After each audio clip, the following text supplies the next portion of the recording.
Então nós temos no nosso vídeo número 3 de Biologia de Plantas Daninhas, vamos falar sobre classificação. Para que serve a classificação, primeiramente, né? Especificamente na área de atuação de vocês vão chegar a dúvidas, né? De que tipo de planta daninha é aquela, né? E muitas vezes vai ser difícil identificar. Quanto mais precocemente você identificar planta daninha, ou seja, quanto mais cedo você classificar a planta daninha, melhor. O período ideal de controle de planta daninha, tanto na pastagem quanto na produção animal em si, é quando ela está pequena, antes dela florar. Tá? Então, quanto mais cedo eu fizer a intervenção de controle de planta daninha, melhor. E muitas vezes eu não vou conseguir identificar a planta daninha. Mas se eu tiver sinais sobre a classificação dela, eu vou poder fazer o tipo de controle melhor. Então você vai pedir ajuda e auxílio de um agrônomo para, por exemplo, determinar qual herbicida ou determinar que tipo de controle, se eu posso fazer controle mecânico ou não e tudo mais. Tudo bem? De maneira generalista, nós vamos fazer essa classificação se você não souber chegar à identificação de espécie. Tudo bem?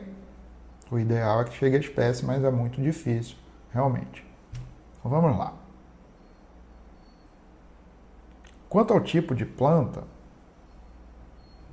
dando uma classificação com finalidade prática, vocês vão observar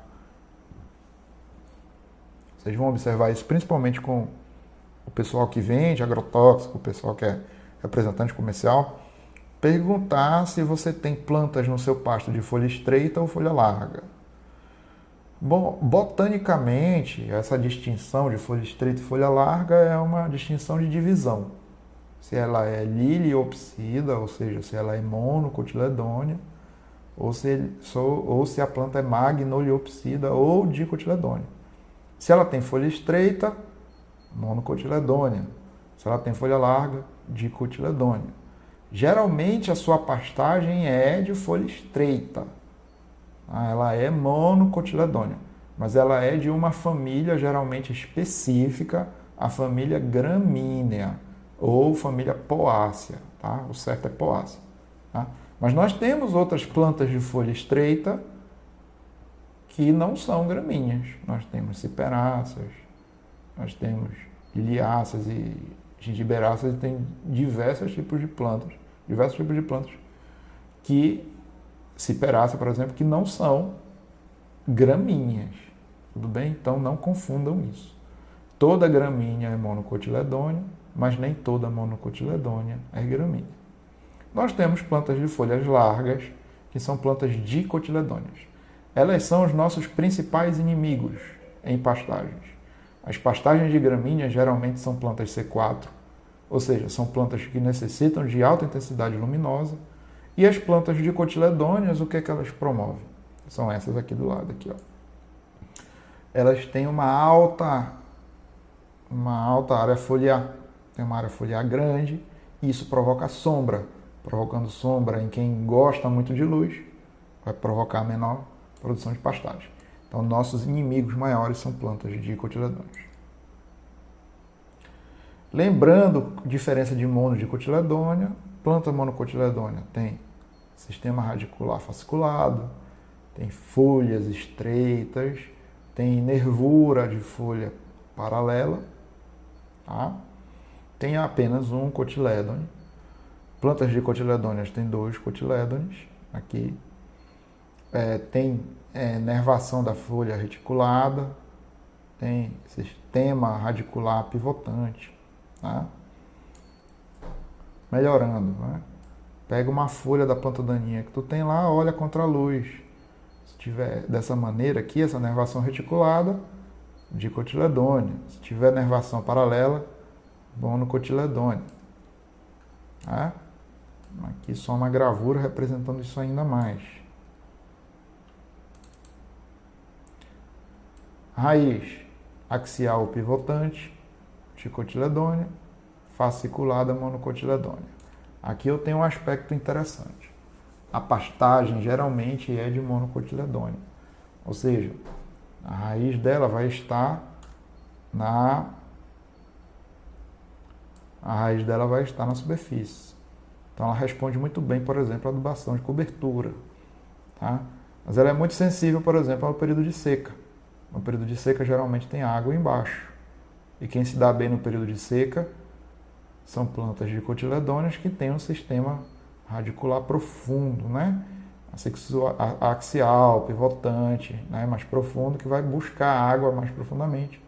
E acaba que a monocotiledônea, apesar de ser muito eficiente no uso da água, é necessário que haja água. Flor, né? Nós temos aqui monocotiledônea, aqui eu tenho uma flor de lírio que tem uma flor trímera, né? Tem 3 pétalas. E aqui dicotiledônea que tem, no caso aqui eu tenho 5 pétalas. Flores dicotiledôneas têm 2, 4 ou 5 pétalas. Feixes vasculares de dicotiledôneas eles são ditos organizados, ou seja, xilema para dentro, floema para fora, próximo à casca, né, do tronco lá, né? E monocotiledônea, feixes vasculares dispersos no caule, né? Eles não são desorganizados, eles são até bem organizados, mas eles são dispersos no caule. E eles são circundados aqui por fibras. Né? Isso vai ser muito importante quando eu falar para vocês sobre seletividade de herbicida, mimetizador de auxina. E eu tenho plantas, né? Você vai chegar lá, o cara vai perguntar, é mono ou dicotiledôneo? Ou seja, é folha estreita ou folha larga? Não, é folha larga. Mas ela é o quê? É herbácea, arbustiva, arbórea, trepadeira. Aí você tem que saber. Tá? Plantas herbáceas, elas são tenras, né? Plantas tenras, de baixo porte.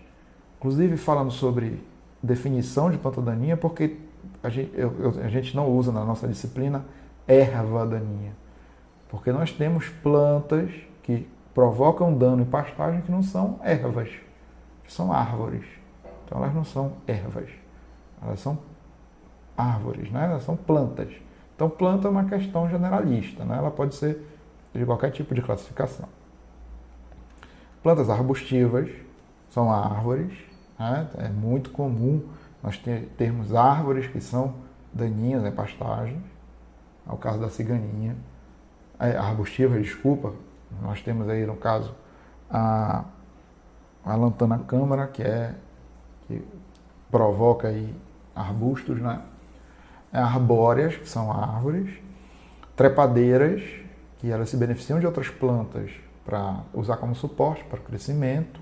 Nós temos aí, no caso, as hipomeias, e para pastagem nós temos uma importante que é a hipomeia carnea, né? Que provoca, e a azarifólia, que provocam danos tóxicos nos animais, e as parasitas, que elas de fato sugam seiva vegetal fotossimilado da espécie vegetal parasitada, não é comum em pastagem.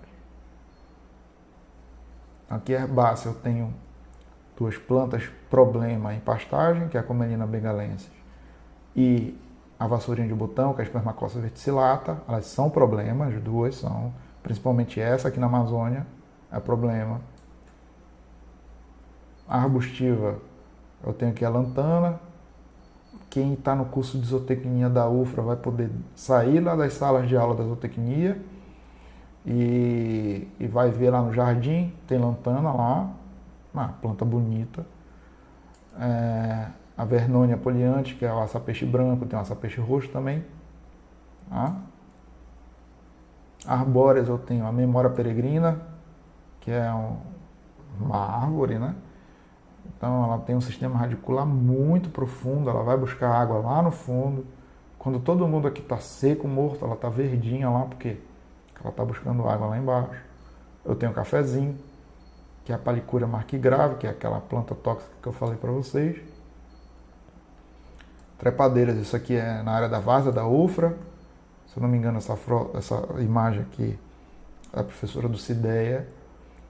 Mas indo para a várzea da UFRA, no lado direito de vocês, depois lá do prédio de letras, vocês vão observar essa hipomoea azarifolia aí, que no período seco ela domina. Aqui Ipomoea grandifolia, que não é tóxica, mas é uma planta daninha muito danosa a milho. E aqui a Aquamoclite. Principais plantas tóxicas de pastagem na Amazônia, algumas eu tenho que falar para vocês que são realmente muito importantes. Nós temos essa lista inteira aqui de classificação de plantas tóxicas e as suas possíveis espécies, e as suas espécies, na verdade. Vou falar aqui, por exemplo, de morte súbita, vou falar da palicúria, a marquigrave, e a anelfusca também, as duas.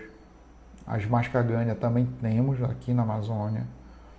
Nós temos plantas aqui na Amazônia hepatotóxicas, nós temos crotalária, temos mamona, que é o ricinus comunis, que causa distúrbios gastrointestinais. Tiloa também, glaucocarpa, causa problema, é uma planta nefrotóxica. De sistema nervoso central, nós temos, por exemplo, na UFRA, nós temos a Ipomoea azarifolia, Ipomoea carnea menos comum, mas temos.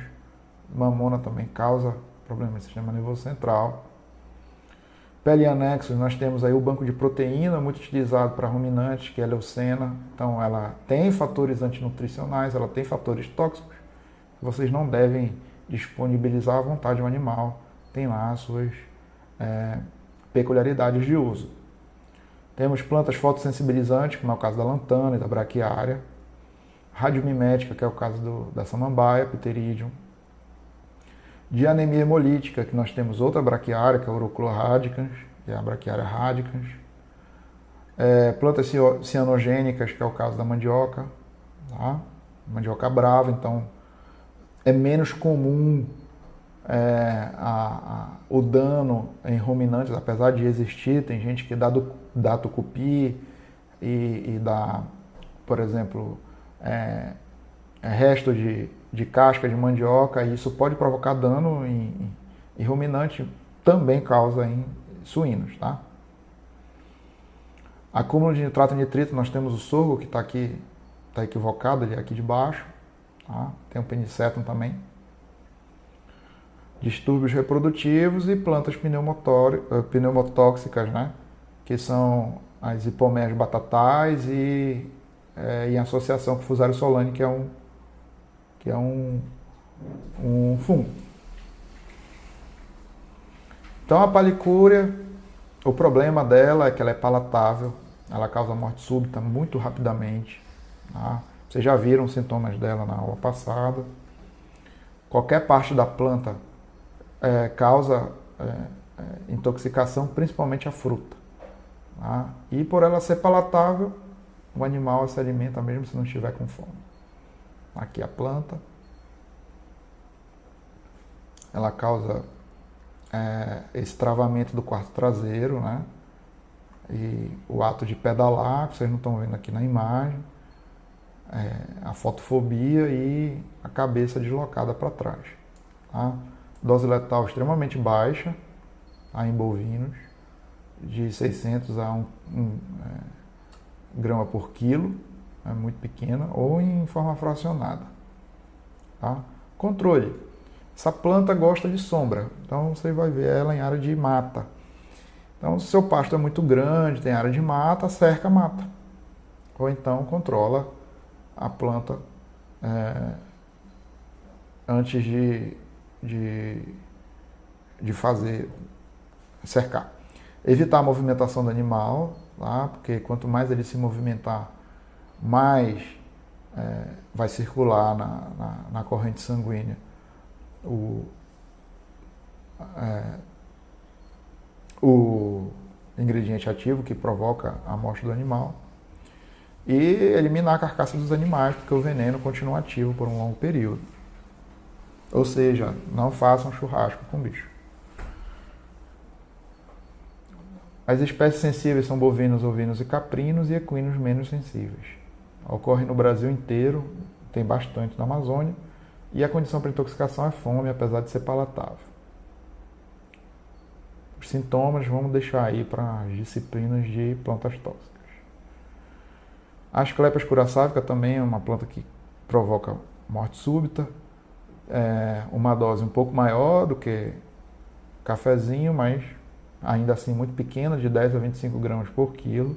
É uma dose muito pequena. E ela também causa aí morte súbita. O sintoma principal é espasmos do pulmão, né? Que diferente da palicúria marque grave, vamos ter aí espasmo no pulmão, que é muito facilmente identificável. Fazer o controle, né, antes da floração, porque o ápice também de intoxicação é no período de frutificação, então reduzir aí fazer o controle das plantas antes da floração.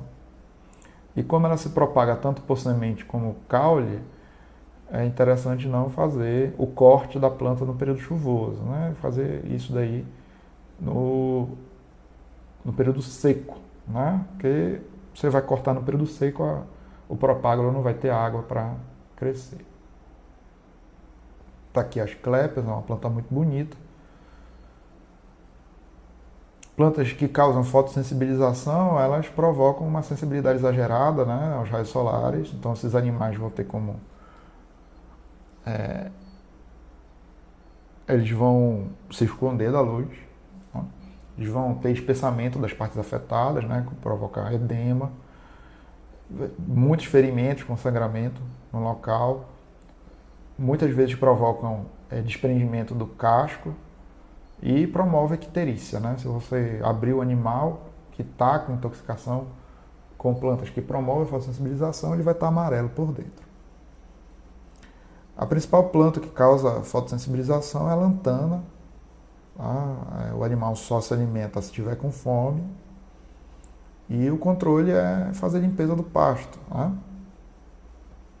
Tá aqui a lantana. A planta também é utilizada como planta ornamental. A Urocloa decumbens, associada ao fungo Phytomyces cartarum, ele provoca também fotossensibilização, icterícia, formação de crostas em grandes extensões de pele, principalmente no focinho, ponta de orelha, nas extremidades. Samambaia, que é o Pterígio aquilino, é uma planta que tem ação radiomimética, provoca febre, hemorragia na pele, né? O suor com sangue, diminuição muito grande do número de plaquetas, e o controle é extremamente simples. Samambaias não se adaptam a solos que tenham pH elevado, né? Então, se tiver um pH baixo, ou seja, pH ácido, ela é o ambiente ideal.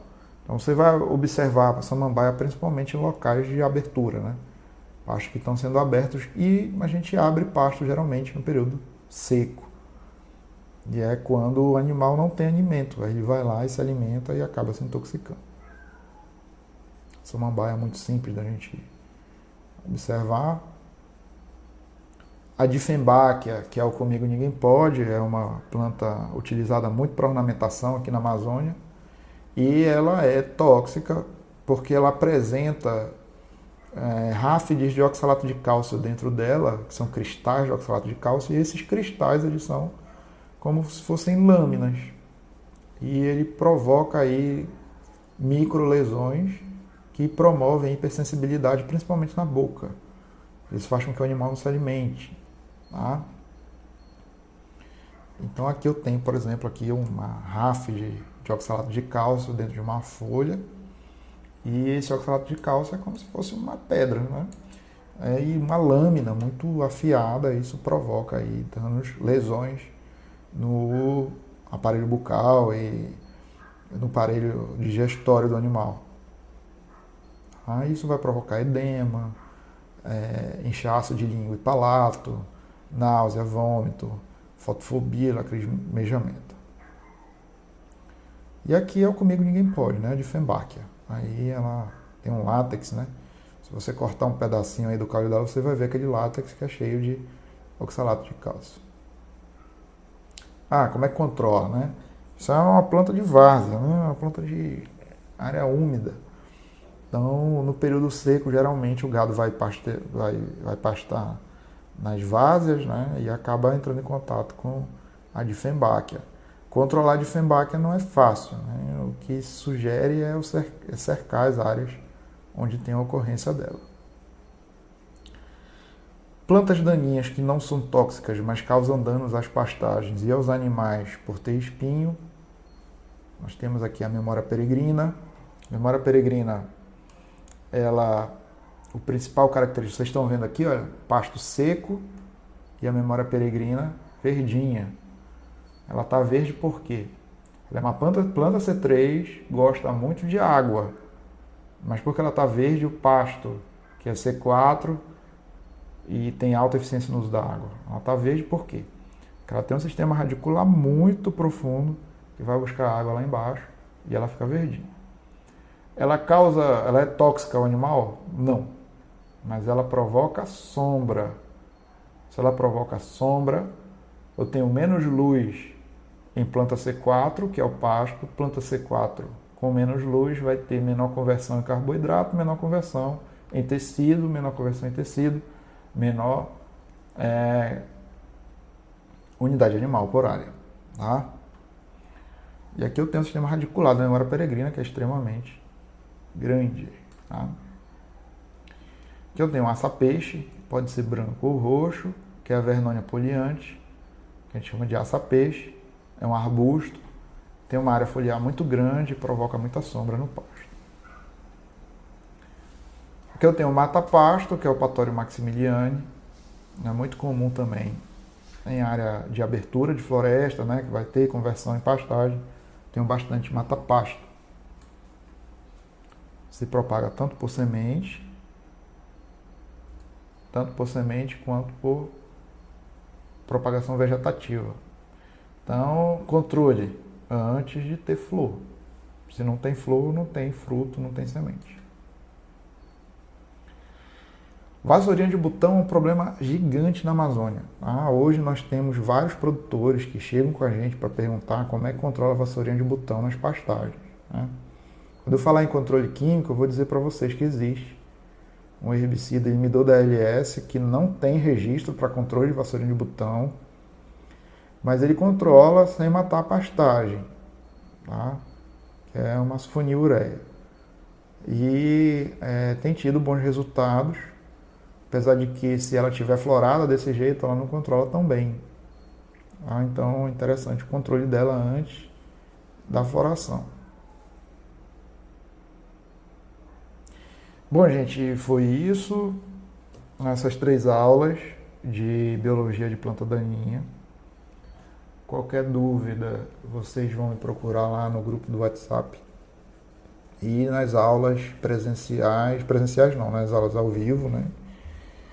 Que eu vou fazer com vocês no alinhamento antes da avaliação. Tá bom? Muito obrigado, até mais.